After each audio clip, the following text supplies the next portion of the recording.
धनतेरस जो पर्व है वो हम क्यों मनाते हैं, आज मैं आप लोगों के समक्ष इसी बात पर चर्चा कर रहा हूं। ये धनतेरस जो है वो खास कर प्रत्येक वर्ष कार्तिक शुक्ल त्रयोदशी तिथि को ही मनाया जाता है।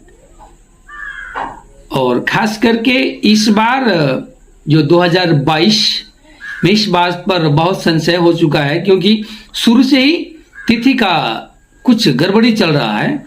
इसी कारण इस पर्व में भी देखा गया है तो बहुत जगह बहुत सारे विद्वान मित्र, बहुत सारे विद्वान जनों, आपको आचार्य लोग जो हैं इन बात को फिर से विभेद में रख दिए हुए हैं कि इसको कब मनाया जाए। बहुत जगह इसको 22 अक्टूबर को ही मनाया जाएगा, तो बहुत जगह आपको 23 अक्टूबर को मनाने की बात चल रही है। अर्थात यहाँ क्या देखा गया है कि आपको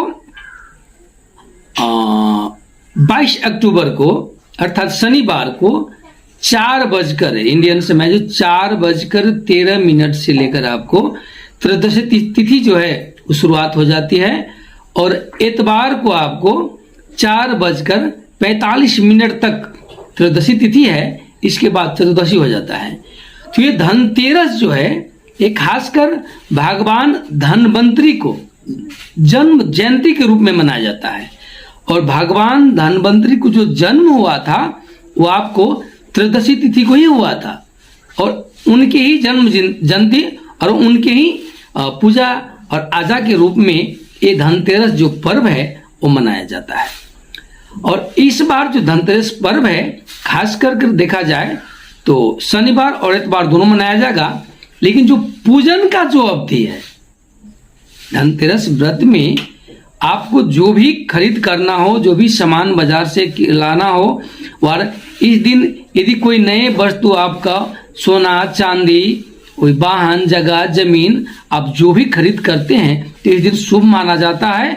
और माना जाता है कि ऐसे करने से माँ लक्ष्मी साल भर हमारे घर में रहती है और हमारे घर में सुख समृद्धि आती है। इसीलिए धनतेरस को आपको ऐसे सामान सब खरीदना चाहिए। परंतु एक बात ध्यान रखें, इस बार आपको धनतेरस में शनिवार को हर एक वस्तु खरीद ले, परंतु लोहे का वस्तु किनना शनिवार को अशुभ माना जाता है। इसीलिए जो भी लोहे का वस्तु खरीदना हो आप इतवार को खरीद सकते हैं। जैसे कि कोई वाहन मोटरसाइकिल हो साइकिल हो, आप कोई ऐसे लोहे के वस्तु खरीदना चाहते हैं तो आप इतवार को ही खरीदें।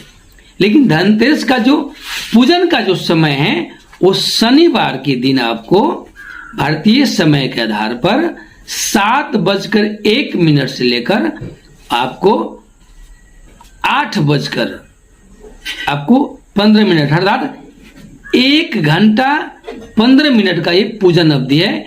क्योंकि धनतेरस का जो पूजन को समय है वो प्रदोष काल में ही किया जाता है, तो इस समय आपको शुभ मुहूर्त देखा गया है, इसमें आप पूजा कर सकते हैं।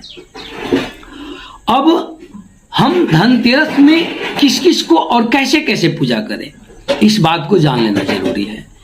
तो धनतेरस के दिन भगवान धनवंतरी का जन्म हुआ था, उनका ही जन्म जयंती के रूप में इन्हें माना जाता है। और जो दीपावली जो पर्व होता है आपको 5 दिवसीय पर्व होता है। इसमें ये धनतेरस जो है ये पहला दिन है। इसे जो 5 दिवसीय दीपावली का जो पर्व है उसे यम पंचक भी कहा जाता है, जिसमें जो पहला दिन है वो आपका धनतेरस होता है।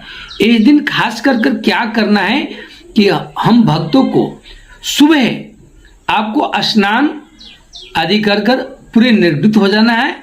अपने घर को आप पूरी सर सफाई कर लीजिए, पूर्ण पवित्र बना लीजिए, और इसके बाद आप क्या कीजिए, अपने शाम में प्रदोष काल में जब आप पूजा पर बैठते हैं उस समय आपको एक चौका लगा लेना है, उस पर लाल कपड़े रख लेना है, और उसमें माता लक्ष्मी, भगवान गणेश, कुबेर भगवान को और धनवंतरी भगवान को एक साथ फोटो लगाकर आपको पूजा करना है। और पूजे में आप अपने शक्ति और सामर्थ्य के आधार पर अक्षत, चंदन, धूप, तिल, जौ, आप जो भी मिष्ठान आपको लगे वो आप वहाँ पर रखकर और माता लक्ष्मी को और आप सभी देवता जो उनको आप चौका पर लगाए हैं उनको भोग लगाएं और पूजा करें, आरती करें और वहाँ एक घी का दीपक भी जला ले और ऐसे आप पूजा करें। ऐसे करने से माता लक्ष्मी खुश हो जाती हैं और साल भर तक माता लक्ष्मी हमारे घर में विराजमान हो जाती है और हमारे घर में सुख समृद्धि सब आने लगता है। और ये भी माना गया है कि इस दिन पूजा के समय में माता लक्ष्मी को, भगवान धन्वंतरी को, भगवान गणेश को और कुबेर को जो भी वस्तुएं हम भेंट करते हैं, ये मैंने शास्त्रगत बात आपको बता रहा हूं, जो भी वस्तुएं हम भेंट करते हैं भगवान को, उन वस्तुओं द्वारा आपके घर में कभी भी 1 साल तक अकाल मृत्यु नहीं हो सकती। ऐसे भाई आपको शास्त्र में उल्लेख है कि जिन जिन वस्तुओं को हम माता भगवान लक्ष्मी को अर्थात भगवान को वहां पर हम भेंट करेंगे, चढ़ाएंगे, उन वस्तुओं के द्वारा हमारे ऊपर, वैसे वस्तुओं के द्वारा हमारे ऊपर, हमारे परिवार के ऊपर कभी भी अकाल मृत्यु का जो भय है, डर है, वो नहीं रहेगा। इसलिए हमें वो सब वस्तुएं माता को भेंट करना चाहिए इस दिन, धनतेरस के दिन, जो हम गृहस्थ में प्रयोग करते हैं। ये बहुत